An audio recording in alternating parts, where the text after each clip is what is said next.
அடுத்தது எல்லா ஊடகங்களும் பரவலாக கேட்கின்ற முக்கியமான கேள்வி சொத்து. இத்தனாயிரம் கோடி சொத்து, அத்தனாயிரம் கோடி சொத்து. ஐயா,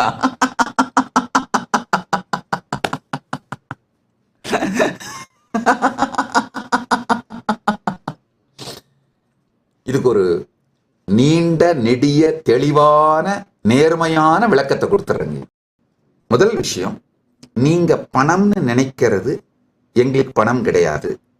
கைலாசால பணம்னா என்ன, எக்கானமினா என்ன, சொத்துனா என்ன, அதை எப்படி ஓன் பண்றோம், அதை எப்படி நடத்துறோம் அப்படின்னு சொல்லிடுறேன். உண்மையில எந்த சொத்தும் என் பெயரில் இல்லை. நீங்க நினைக்கிற சொத்துன்னு சொல்ற எதுவுமே என் பெயரில் இல்லை, எதுவுமே எனக்கு சொந்தமா இல்லை.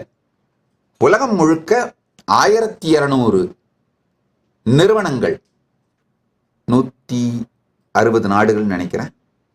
இதுல இன்னொரு முக்கியமான விஷயம் நீங்களாம் தெரிஞ்சுக்கணும். உலகத்துல 66 நாடுகள் இந்து மதத்தை மதமாகவே ஏற்றுக்கொள்வதில்லை. சோ அந்த மாதிரி நாடுகள்ல சமூக சேவை நிறுவனமா இருக்கிறோம். இது முக்கியமான ஒரு முக்கியமான உண்மை. இந்துக்கள் ஆழ்ந்த நெடிய நீண்ட உறக்கத்தில் இருக்கின்றீர்கள். உங்களை நீங்களே மெஜாரிட்டின்ற கற்பனையில சுத்திட்டு இருக்கீங்க. குளோபலா பாத்தீங்கன்னா இப்ப லோக்கலாலாம் உலகம் கிடையாதுங்க. உலகம் குளோபல். குளோபல் வில்லேஜ் தான் உலகம். குளோபலா பாத்தீங்கன்னா இந்துக்கள் மைனாரிட்டி 66 நாடுகளில்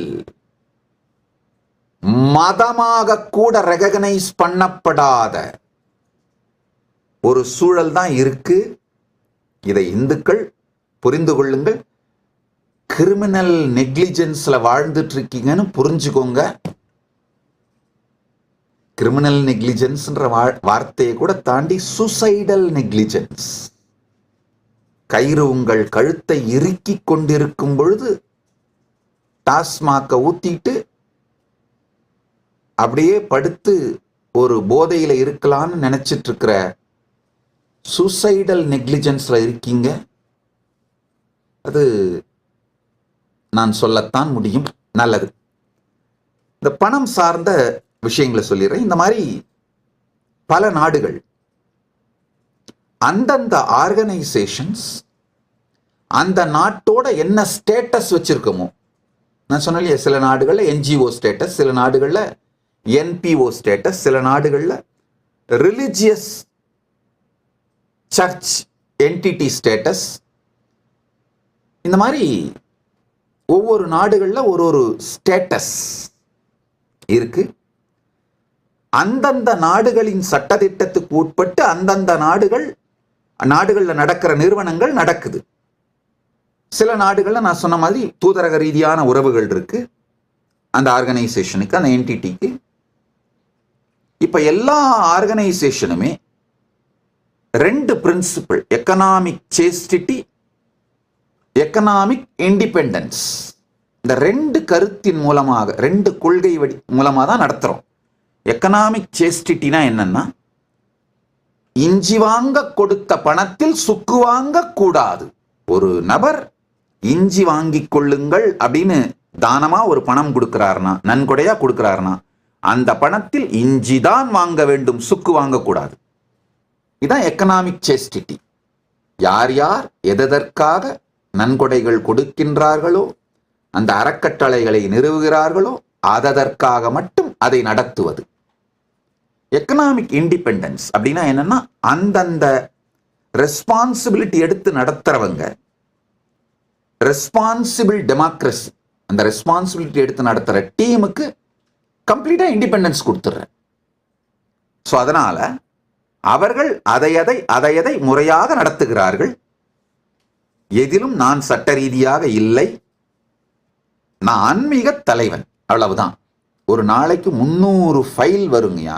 நான் 300 ஃபைல்லையும் உட்காந்து லீகலா சைன் பண்ணிட்டு இருக்க முடியுமா, இல்ல அதோட பார்ட்டா இருக்க முடியுமா? ஸ்பிரிச்சுவலா அதுல ஏதாவது என்கிட்ட கேட்க வேண்டியிருந்தா வந்து கேட்பாங்க, அதுக்கு பதில் சொல்லுவேன். Economic chastity and economic independence, இதான் எங்களுடைய பாலிசி. அடுத்தது, எங்கிட்ட என்ன சொத்து இருக்கு, அது பின்னாடி யாருக்கு போகும் என் காலத்திற்கு பிறகு, இதுதான் எல்லாரும் கேட்கிற கேள்வி. நான் முதலியே சொன்னேன், எங்கிட்ட எந்த சொத்தும் இல்லை, என் பேர்ல எந்த சொத்தும் இல்லை. இந்த நாடு முழுவதும் அந்தந்த எஸ்டாப்ளிஷ் பண்ணி வச்ச சிஸ்டத்து படி நடக்குது. சில கைலாசாஸ் வந்து கான்ஸ்டிடியூஷனல் மொனார்கி அப்படிங்கிற சிஸ்டமா எஸ்டாப்ளிஷ் பண்ணியிருக்கோம். பல கைலாசங்கள் டெமோக்ரஸி அப்படின்னு எஸ்டாப்ளிஷ் பண்ணியிருக்கோம். அந்தந்த சிஸ்டத்துப்படி அது நடக்குது. என் பேர்ல இருக்கிற ஒரே ஒரு சொத்து என்னன்னா இன்டலெக்சுவல் ப்ராப்பர்ட்டி. இப்ப நான் உருவாக்கி இருக்கிற நூல்கள், மொழிபெயர்த்திருக்கிற நூல்கள், பரம்பரையாக என்னுடைய குருவழி பரம்பரையாகவும் கருவழி பரம்பரையாகவும் நான் பெற்ற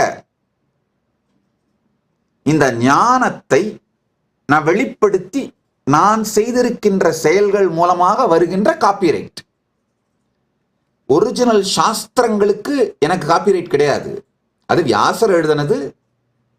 ஈவன் என்னுடைய பரணான சைவ எல்லப்ப நாவலர் எழுதினது கூட எனக்கு காப்பிரைட் கிடையாது. ஏன்னா ரொம்ப வருஷம் ஆயிடுச்சு. என்ன, அவர் வாழ்ந்த அந்த வீடு இன்னும் பரமசிவன் அருளால எங்க கிட்ட இருக்கு. அதே வீடு தான் நான் பிறந்து வளர்ந்த வீடு. அவர் வாழ்ந்த அதே வீடு. பரமசிவன் அருளால் அந்த வீட்டை இப்போ ஆசிரமமா மாத்தி, ஆதீனமா மாத்தி, திருவண்ணாமலையில திருவுடல் தெருவில் இருக்கு. வரவங்க எல்லாருக்கும் அன்னதானம் பண்றோம். அந்த ஒரு நல்ல விஷயம் நடக்குது. மற்றபடி அவருடைய எழுத்துக்களுக்கு எனக்கு காப்பிரைட் கிடையாது. ஆனா இப்ப அதை நான் ஆங்கிலத்துல மொழிபெயர்க்கிறேன். அந்த மொழிபெயர்க்கிறதுக்கு எனக்கு காப்பிரைட் இருக்கலாம். இந்த மாதிரி பரம்பரையாக எனக்கு வந்த தீட்சைகள், அதை அளிக்கின்ற உரிமை, பீடங்கள், அதற்கு அடுத்த நபரை நியமிக்கின்ற உரிமை, இன்டலெக்சுவல் ப்ராப்பர்ட்டி, இதெல்லாம் மட்டும்தான் என் பேர்ல இருக்கிறது. என்னுடைய காலத்திற்கு பிறகு அது யார் யாருக்கு அப்படின்னு பரமசிவன் அருளாலே அதை எல்லாத்தையும் இப்பவே கிளீனா வில் எழுதி வச்சுட்டேங்கய்யா. வேற என் பெயரில் எந்த சொத்தும் இல்லை. இந்த சொத்து என்னுடைய காலத்திற்கு பிறகு யாருக்கு அப்படின்ற கவலையும் உங்களுக்கு தேவையில்லை. If you found this video entertaining, entraining and enlightening, take a moment to like, share and subscribe. And don't forget to hit the bell icon. Thank you so much for tuning in.